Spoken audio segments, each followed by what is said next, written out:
ప్రభు యేసుక్రీస్తు వారు సెలవిస్తున్నారు. ఈ సమయంలో దేవుని మాట మీరు శ్రద్ధగా ఉంటే దేవుడు నీకు పాప క్షమాపణ ఇవ్వాలని ఆయన ప్రేమతో మనగొస్తున్నాడు. అదేమనగా ఏ భేదము లేదు, ఏ భేదము లేదు, అందరూ అంతటా పాపం చేసి దేవుడు అనుగ్రహించిన మహిమను పొందలేకపోతున్నారని ప్రభు యేసుక్రీస్తు వారు సెలవిస్తున్నాడు. మనందరము పాపులే గనక మన పాపముల కోసం, మన దోషముల కోసం ప్రభు యేసుక్రీస్తు వారు ఆ కలువరి శిలువలో 3 మేకుల మధ్య ఆయన రక్తాన్ని సిందింతూ వచ్చినాడు. మనం పొందాల్సిన శిక్షావతంతా కూడా ఆయన పొందినాడు, ఆయన భరిస్తూ వచ్చినాడు.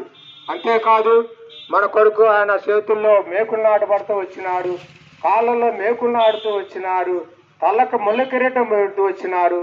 మన చేసిన ప్రతి పాపాన్ని బట్టి ఆయన కలవరి శిలువలో ఆఖరి బొట్టు వరకు ఆయన రక్తాన్ని చిందించి చనిపోయి తిరిగి 3వ దినాన్ని లేచాడు గనక ప్రియమైన సహోదరి సోదరులారా, మీరు ఎక్కడున్నప్పటికైనా సరే నేను పాపిని అని ఒప్పుకుంటే ఆయన క్షమించే దేవుడు నేను పరలోక రాజ్యములో వార్చునిగా చేయాలని ఆయన ప్రేమతో మనం చేస్తున్నాడు గనక మీ కుటుంబంలో ఎలాంటి వ్యాధులు ఉన్నప్పటికీ, ఎలాంటి సమస్యలు, ఎలాంటి ఇబ్బందులు ఉన్నప్పుడు కూడా ప్రభు యేసుక్రీస్తు వారి దగ్గరకు వస్తే ఆయన బాగు చేసే దేవుడు.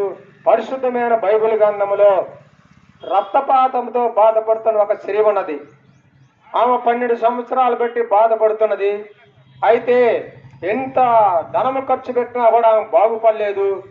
సమస్తము కూడా కోల్పోతూ వచ్చినప్పుడు ప్రభు యేసుక్రీస్తు వారు ఆ గ్రామంలో మరి ప్రకటిస్తూ ఉన్నప్పుడు ఆయన వస్త్ర కొంగు ముట్టుకుంటేనే నా రోగాన్ని బాగుపరుస్తాడని ఆ విశ్వాసముతో ప్రభు యేసుక్రీస్తు వారి దగ్గరకు వచ్చినప్పుడు ఆయన వస్త్ర కొంగు ముట్టుకోగా క్షణాల్లోనే ఆయన బాగుపడుతూ వచ్చినది. ఆ పాపాలు క్షమించబడుతూ వచ్చినది. ప్రియమైన సహోదరి సహోదరులారా, ఈ క్షణమే నువ్వు ఎక్కడున్నప్పటికీ సరే నేను పాపుని అని ఒప్పుకుంటే దేవుడు నేను క్షమిస్తాడు, పరలోక రాజ్యములో వార్చుడిగా చేయాలని ఆయన ప్రేమతో మనం చేస్తున్నాడు కనుక మా మధ్యన దైవశాఖలు మీ కొరకు ప్రార్థన చేస్తారు. యేసుక్రీస్తు వారిని విశ్వాసం ఉంచుము, నీవును నీ ఇంటి వారును గొప్ప రక్షణ పాప క్షమాపణ పొందెదరు.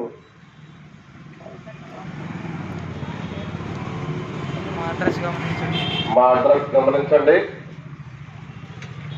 ఇక్కడ ప్రేరాల పట్టణంలో ఆర్టీసీ బస్